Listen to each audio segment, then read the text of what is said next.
新北市邦桥一间幼稚园5月中逼出老师甲囡仔饲爱困药啊，到目前为止已经有13个家长出来报案，若有4个囡仔身躯顶头嘛互验出有药物的残留。昨昏，新北市的教育局就带医疗人员去这间幼稚园做采检，要了解有偌济囡仔受害。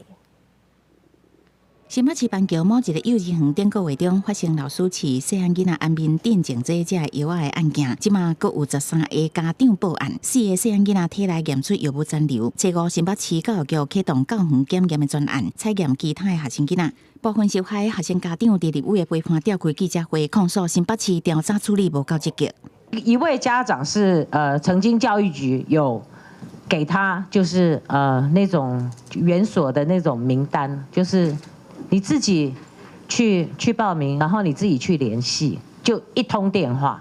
那副作用的话，大概一般就嗜睡啦、反弹性的失眠，或是等等注意力不集中。那长期的副作用，我们就是要注意几个哈，就是包括就是说是不是有戒断的状况。意思是讲，学生囡仔残留体内属有中枢神经压制剂，临床已经无接使用。立委王婉如呼吁可能药品代谢状况，应该进行头毛的检测，佮针对教职员先扩大调查，通查清楚真相。立即启动了重大儿虐案件司法早期介入的一个机制。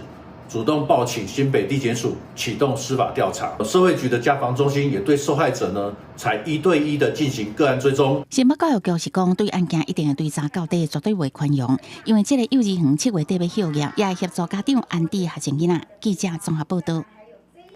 伫咱台湾将这所